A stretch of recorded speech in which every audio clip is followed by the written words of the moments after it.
Welcome to Cannabis Health Radio, a podcast where we share stories from people around the world who are using cannabis as medicine. The information is meant to raise awareness about the health benefits of cannabis, but should not be taken as medical advice. Now, here are your hosts, Ian Jessup and Corey Yelland.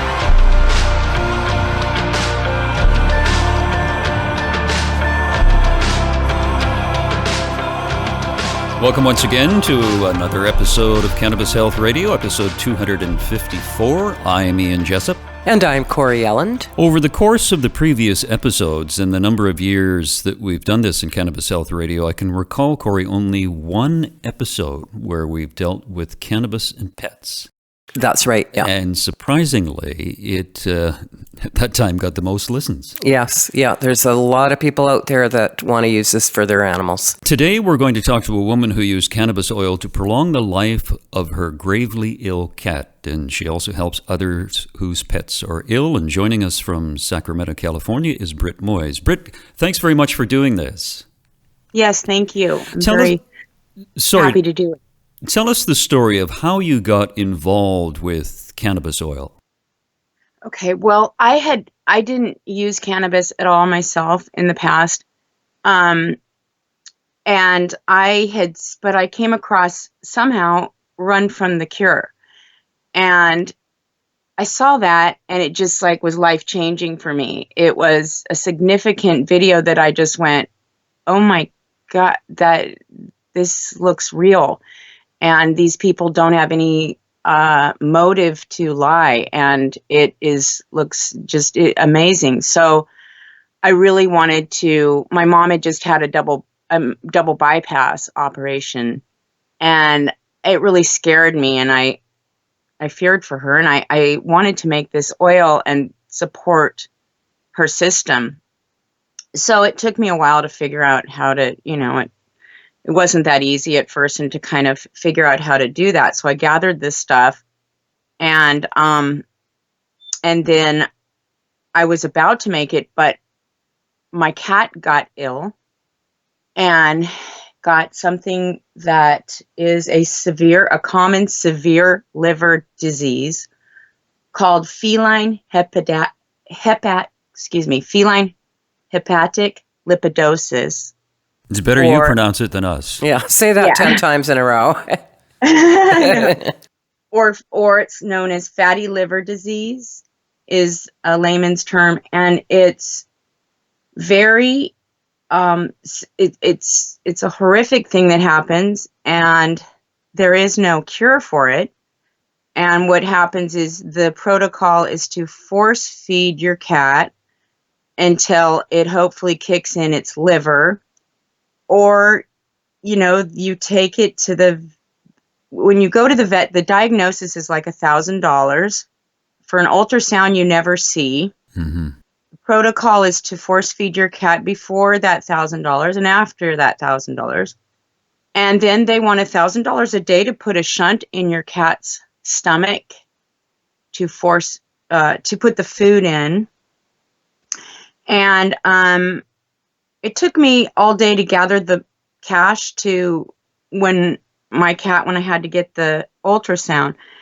And during that time, even though they know the protocol, my cat was not fed there, which bothered me later thinking about it, What were some of her symptoms, Britt?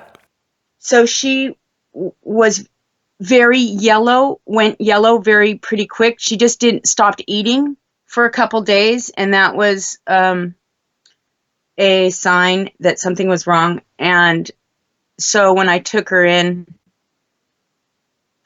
it just he said she needed to go to a different vet. My regular vet said she had to go to a more advanced vet, and then it just is scary. It's like she just stopped eating basically, and then she started turning more and more yellow, and then her gums were dry and yellow into the force feeding. I mean, I started this protocol, and her weight just kept dropping.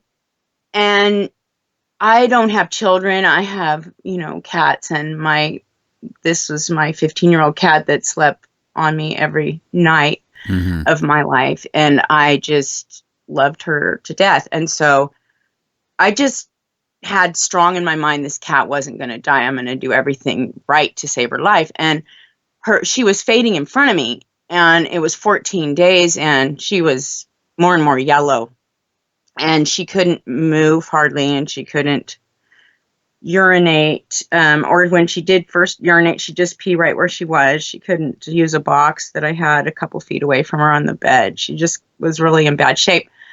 And then you have to force feed them, and it's really hard, to do that to your animal when you don't know if they're going to make it or not, and you have to kind of wrap them in a burrito wrap with a towel and then force feed them. That's the protocol. So I did all this, and I had IV fluid drip that I had to give her with a needle, and to give her fluid kind of between the shoulders. And, I didn't leave her side, and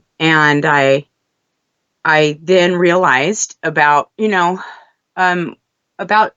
14 days into, I called the doctor. I said, what am I supposed to do? She doesn't look like she's pulling out of it. Well, when her quality of life is not good or something, then maybe it's time to put her down.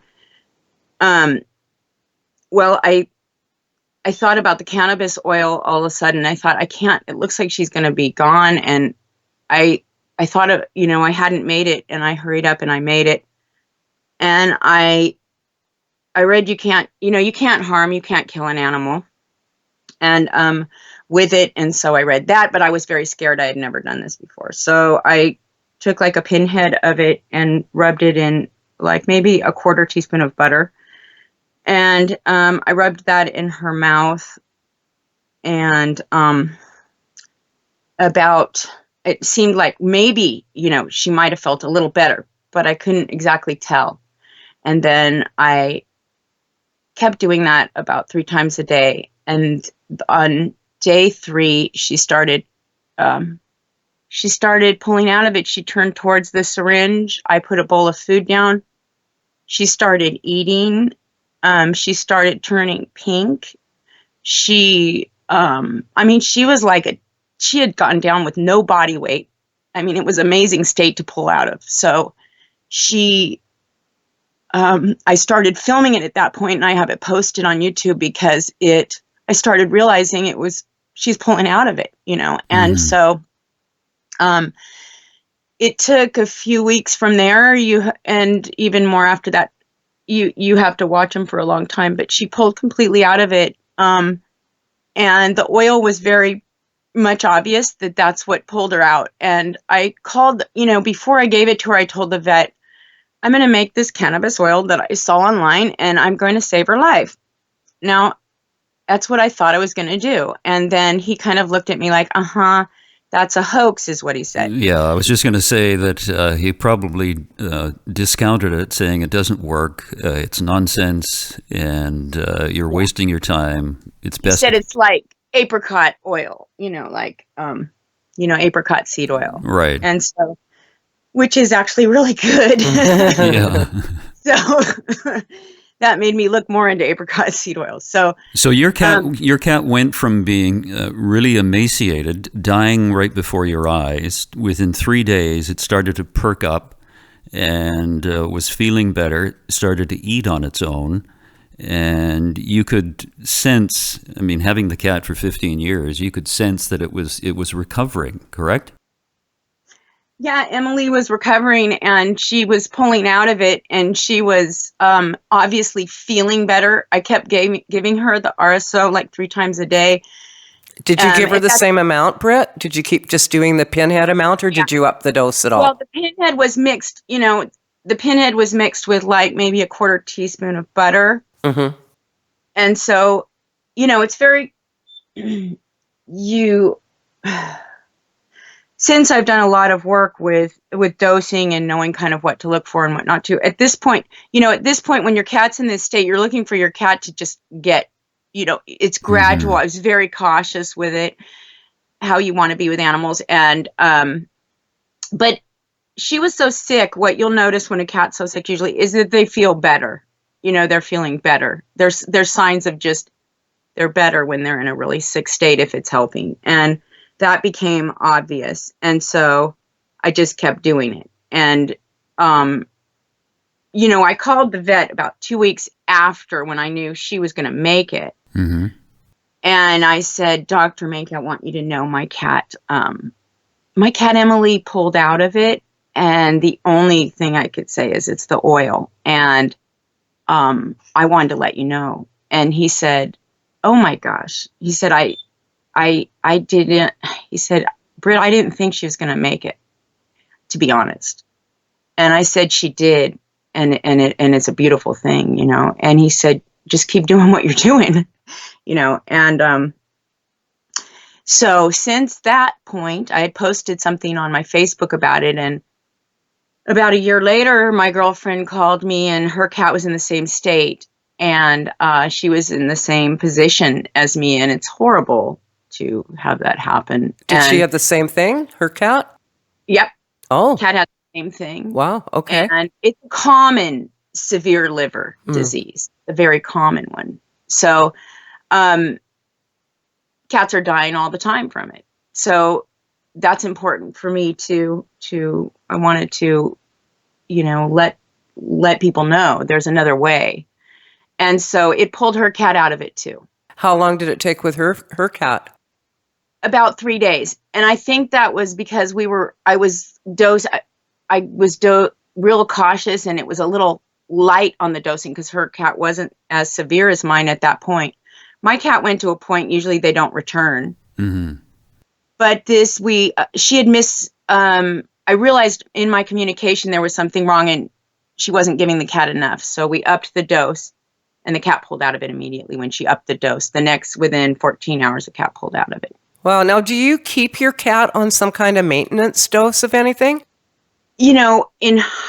Looking back, I would have, had I thought about it and learned what I know now, I would have kept the cat on it. And I did not. And the cat, usually if they pull out of it, they don't get that back.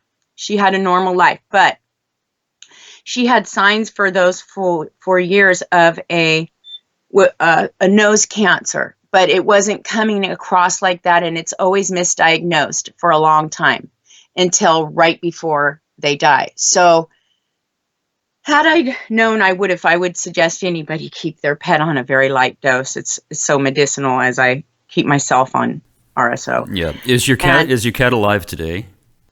My cat passed away at 18 last March. Wow. And lived 4 years after the severe liver disease. And she was healthy. And she had started to get little signs over the 4 years of respiratory, kind of funny breathing, funny sounds. And they misdiagnose it, I guess, and think it's a respiratory this or that. And she was on different antibiotics and everything. And at the end, we found out it was a nasal cancer. So I felt bad I hadn't had her on. No, I should have had her on the whole time.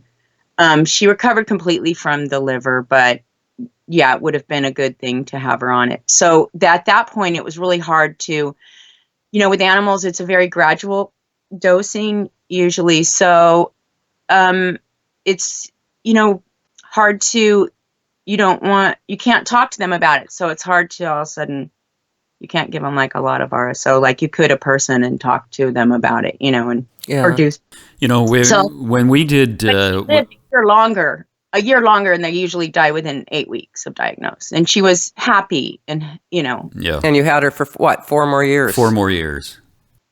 Yeah, and she lived a year after her diagnosis of her cancer too. Wow. So, they go in 4 to 8 weeks after the diagnosis is the typical time. When we did a previous interview with a woman who gave cannabis to her pet, she gave the adult dosage.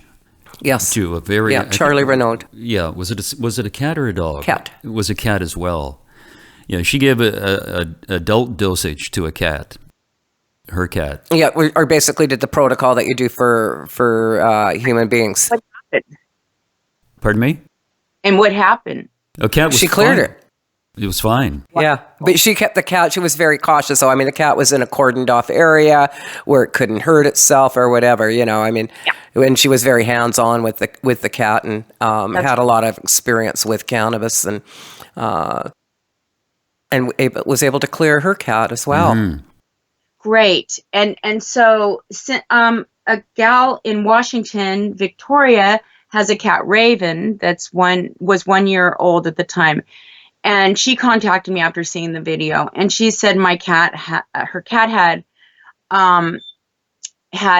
gotten his shots, and at the site of the vaccination, 5 tumors came up, and that's sometimes common of vaccination areas that I've had other friends that cats have died from it. So she contacted me, and we did a dosage of 20, I believe 20 to 1. So coconut oil to RSO. And when I extract the RSO, I use the best and all part of the plant. It's not trim, it's the whole buds and everything on the plant. So, I think that's important to say. But so I sent her 7 syringes, 3 milligram syringes. So it was 1 gram divided into like 20 grams and of coconut oil. And she wanted to work with CBD to counteract that. And so she did 2 parts CBD to 1 THC. And she slowly gave it to the cat over 3 months. And the cat's cancer free too. And at the end of 3 months, the cat was cancer free. Do you recall what type of cancer? I don't know. It was just after the cat got the shots, the tumors came up, and the vet said, "I'm really sorry. I thought the pharmaceutical companies corrected this 15 years ago. This was happening. And I'm very sorry." It's not the first time I've heard of the vaccination site getting cancer either. Mm-hmm. So Wow. my friend's cat died that way too. Now, Britt, you obviously help other people. Do you help other individuals who have other animals, dogs, horses, things like that? Yeah, any animals. I'm a vegan myself, and I love all animals, so I don't eat any of them. I don't have an animal prejudice bone in my body, so I really love animals, and I think animals, this really could extend to farm animals, to all kinds of things for healing. The other animal that so lymphoma. So a dog with that was diagnosed with lymphoma last year. We worked with him with RSO, and he was old, like 14. He was elderly, and so it extended his life. They usually go pretty quick. It extended his life, but it didn't get rid of his lymphoma on the light oral dosing. I think sometimes you have to move up to a lot, or in the future, I'm looking forward to more, doing more work with suppositories, because sometimes it's, with an animal, you want to remember your animal's not going to die. You can't kill your animal with cannabis. So that's important. And then the important thing is just gradual dosing and looking for signs. Is my animal happy and sleeping? Great. Is my animal getting uncomfortable and looking like they're having a bad trip? Because that can happen. Mm-hmm. And you don't. So, it's just really being in touch with your animal and slowly upping the dose for the illnesses. And I just think it has amazing qualities. The other animal I worked with was Rex, and he had extreme renal failure, and was, on the brink of death for a long time. And the RSO just pulled him out of whatever he was having, and he was doing really well. And it was a doctor's neighbor's cat that lived next door to me. And then they were moving, and the cat he thought was dying, and I took over taking care of Rex, and the cat lived on for a couple more years and did very well with cannabis oil. And then the cat, my cat and it were having major conflict of my little cat I pulled out of the liver failure.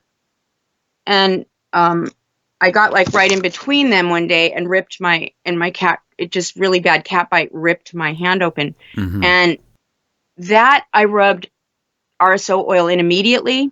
It stopped the bleeding. The thing about a cat bite, it has 5 kind of areas of bacteria that infect the hand. So you usually always have to go to the doctor for antibiotics. But when it pierced, when the cat tooth pierces, there's kind of a flap, and then there's these 5 bacteria points that can infect. So my hand swelled up like it would usually with like a balloon with a cat bite that severe. And that was at 24 hours. At 48 hours, and I have pictures, I could send you of this too, my hand went flat and was normal size, and it healed beautifully. Oh, that's great. And I was just, as you were talking, I showed Corey, I've got a cat bite. He was showing me his owie. I got a cat bite in my arm. I've got some on my legs because I play with my cat, and it's claws. And it's a cougar. No, it's not a cougar. Yep. It's a tabby cat, and they love to scratch. Yeah, and so I get scratches and stuff, and I always rub. And I don't like mixing that with anything. I like rubbing pure RSO straight in to the body when you're doing that. Yeah. So you have a cut, just pure RSO. I think that's the best way. Britt, tell us the story of you personally and using cannabis oil for the bladder misfortune that you had.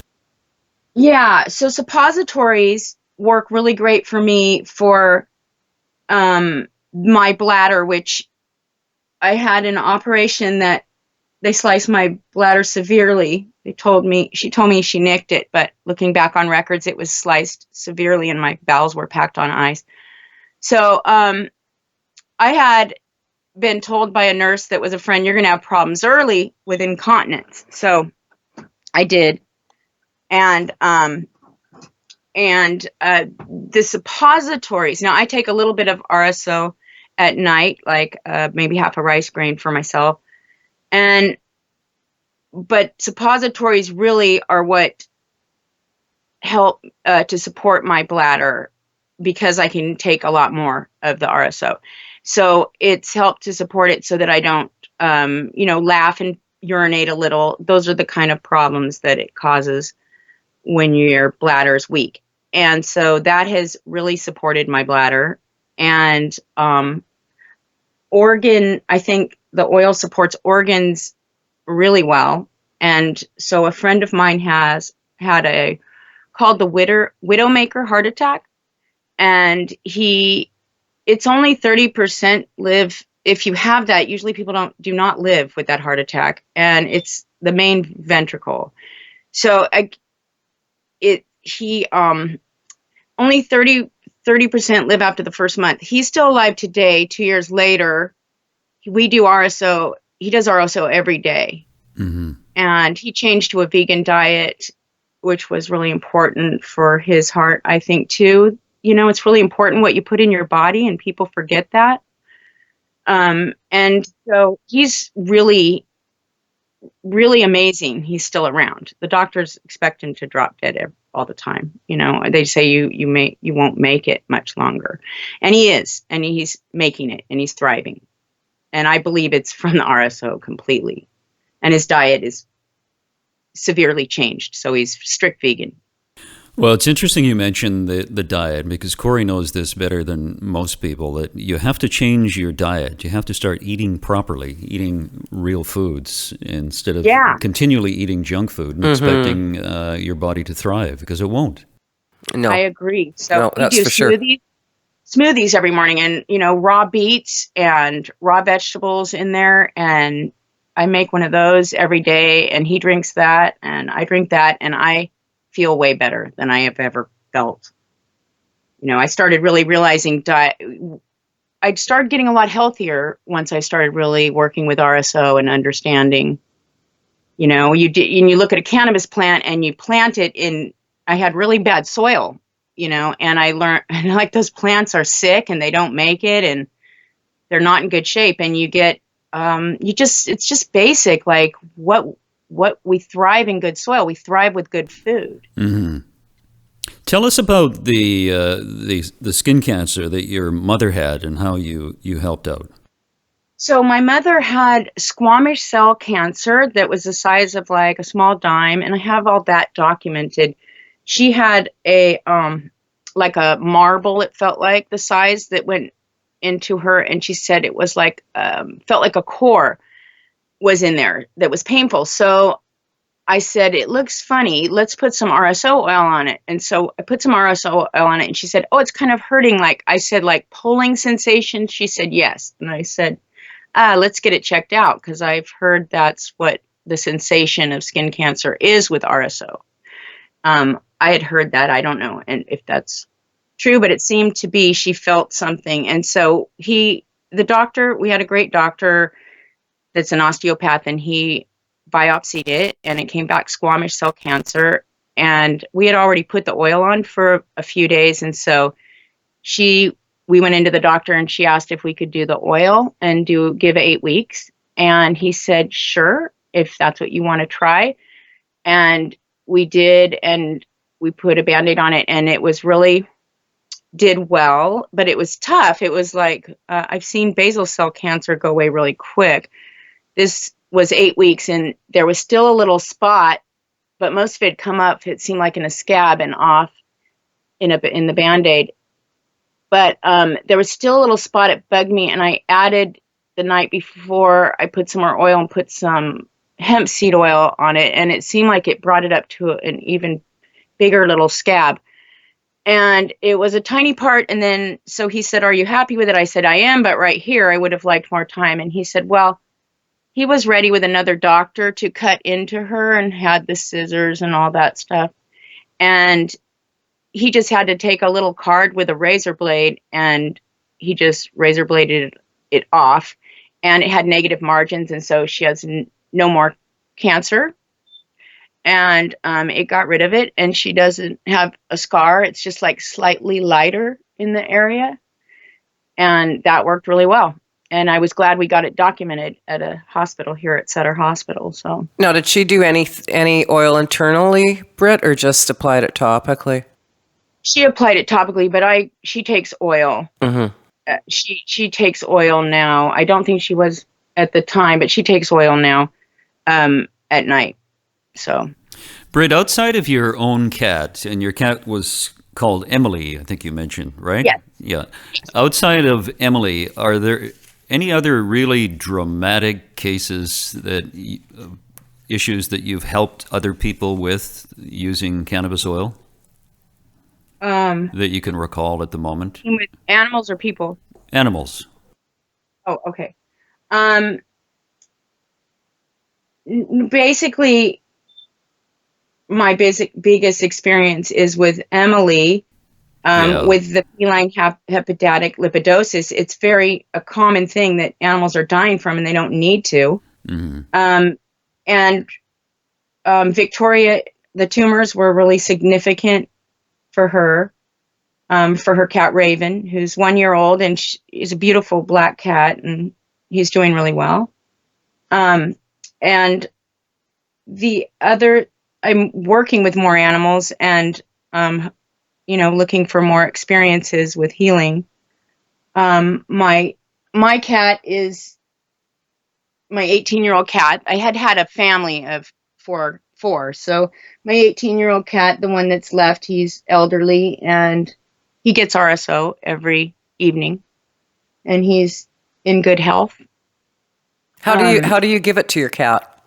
So I mix it. I don't use butter anymore because I'm vegan. So I mix it with about the ratio's 20-1 for him with the coconut oil. I use 20 coconut to 1 gram of RSO. And then I just give him a tiny, like the tiniest amount on my finger, just melt a little tiny dab and rub it in his gums. Oh, I see. Okay. Cats are it's very strong for them, and so, but I've learned my lesson, and I want to support his system rather than, I wished Emily would have been on it the whole time. After that, I think it's really good to have your animal on it. Yeah, well, it's good to know. Britt, fantastic story. I mean, I think you're doing great work for others and also your own cats. Anything you want to say in conclusion? Susie, my cousin, I want to share that experience. She had bile duct cancer that they gave her 12 months to live. And we immediately got a hold of her. Of course, I hoped she wouldn't do the traditional treatment, but she wanted it. And I talked to her about the oil. And before she started treatment, we did 1 gram a day. And the whole time she had treatment, we did 1 gram a day of RSO oil in suppositories and then a little bit orally. And she actually they said her bile duct cancer they couldn't get rid of, but they wanted to give her the treatment and she'd live a year. So she actually got rid of the tumor, went away completely, which she contributed to the oil because that wasn't supposed to happen with their treatment. And it did. It completely got rid of it. And then at the end, they wanted to cut off the blood source to the tumor, which this tumor was dead now. It was just not there. Mm-hmm. So I don't know. They wanted to do that in the last operation. She said it's not any big deal. And they cut something in there and she bled to death. Oh, God. So it was pretty amazing that cancer was gone when they said it could not be gone. And it was. And so that was very sad, but the RSO did really well. Britt, thanks very much for doing this. We appreciate your time and the work that you're doing. Thank you. Thanks so much, Britt. Thank you. I appreciate that. It's great work your guys are doing. Thank you. And that's another edition of Cannabis Health Radio. If you'd like to contribute to Cannabis Health Radio, keep us going, you can do that. You can go to our website. You can make a one-time contribution or you can make a monthly contribution, and we'd very much appreciate it. Also, like us on Facebook, Cannabis Health Radio, and also subscribe to our YouTube channel, and we very much appreciate that. That's another edition of Cannabis Health Radio. We'll be back next week. Thanks for listening to Cannabis Health Radio. For more information and to search previous podcasts, visit our website, cannabishealthradio.com. Subscribe so you don't miss new episodes. And follow us on Facebook, Instagram, and Twitter. This podcast is made possible by donations from our listeners. If you found the information helpful, please consider making a donation in any amount through our website. You can also help us share our message by leaving a review on your podcast listening platform. We are very grateful for your support. Thank you.